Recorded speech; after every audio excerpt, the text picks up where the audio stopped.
শাড়িটা একদম wine colour, মানে কি অসম্ভব সুন্দর শাড়িটা। দেখো বন্ধুরা, কেয়ার অফ বাঙালিতে তোমাদের সকলকে স্বাগত। তোমরা যারা আমার চ্যানেলের পুরনো দর্শক তারা তোমরা জানো যে আমি কলেজ স্ট্রিটে আদি ঢাকেশ্বরী প্রতি বছর পুজোয় যাই। তো এবছর পুজোয় গিয়েছিলাম, একটু পুজোর আগে আগে আমি গিয়েছিলাম, কারণ ভিড় হয় প্রচন্ড। শাহাবাবুদের অতগুলো দোকান হলেও ভিড় প্রচন্ড, প্রত্যেকটা দোকানে হয়, যার জন্য কেনাকাটা একটু মুশকিল হয় বলে আমি একটু পুজোর আগে আগে কিনেছি।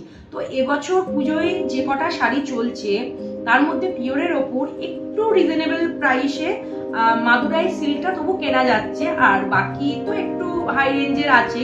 এছাড়া কলাক্ষেত্র কেনা যাচ্ছে, আর আরেকটা যেটা উঠেছে সেটা হচ্ছে কার্নি। তো আমার কার্নি বা মাদুরাই সিল্ক বা কলাক্ষেত্র তিনটেই আমার তিন ধরনের শাড়ি, তিনটে পুরো আলাদা আলাদা। কার্নি আলাদা লুক, অল বডি কাজ, আর মাদুরাই একদম ছোট ছোট কাজ, আর কলাক্ষেত্র পুরো আলাদা। তো এই তিনটের মধ্যে আমি যেটা নিয়েছি আদি ঢাকেশ্বরী কলেজ স্ট্রিট থেকে, সেটা হচ্ছে মাদুরাই সিল্ক। মাদুরাই সিল্কটা ভীষণ সফট, এবং তোমরা যারা কেনো তো আদি ঢাকেশ্বরী থেকে জানোই ওদের কাপড়ের কোয়ালিটি কিরকম ভালো। একটা জিনিস সবচেয়ে ভালো আদি ঢাকেশ্বরী যেটা আমার ভালো লাগে সেটা হচ্ছে একদম খুব রিজনেবল প্রাইস থেকে শাড়ি স্টার্টিং, মানে 700-800তেও শাড়ি ওখানে পাওয়া যায়। যারা মনে করে বড় দোকান না, বড় দোকানে গেলে অসুবিধা, টাকা কিনতে পারবে না, তাদের জন্য হলো একদম যে কেনাকাটা করা যেতেই পারে, সবার তো সমান কেনা সম্ভব নয়।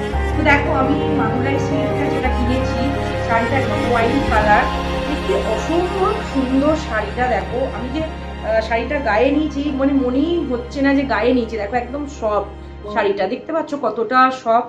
তো এটা বিভিন্ন কালার কম্বিনেশনে পাওয়া যাচ্ছে মাদুরাই সিল্কটা।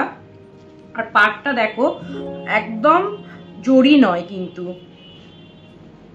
এই দেখো ছোট্ট ছোট্ট এখানে ময়ূর, আর পাড়ে দেখো এরকম অসম্ভব সুন্দর।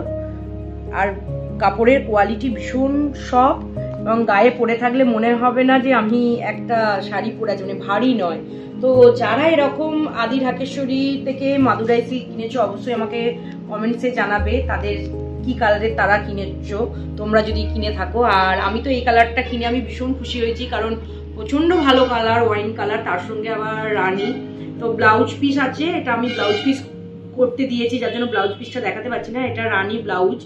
আর তো শাড়িটা কেমন লাগলো অবশ্যই আমাকে কমেন্টসে জানাবে, আর ভিডিওটা ভালো লাগলে অবশ্যই শেয়ার করো। তো লাস্ট ফিনিশিং আমার মেয়েকে দিয়ে ভিডিওটা এখানে এন্ড করব, কারণ আমার মেয়ের অনেক দিনের ইচ্ছে ছিল ছোটবেলায়, তোমরা ওকে দেখেছো প্রায় প্রত্যেকটা ভিডিও এসে চ্যানেলটা সাবস্ক্রাইব করো, লাইক করো এইসব বলতে, এখন লজ্জা পাচ্ছে, বলছে না। তো চলো ভিডিওটা এখানেই এন্ড করছি, চলো টাটা বলে দাও।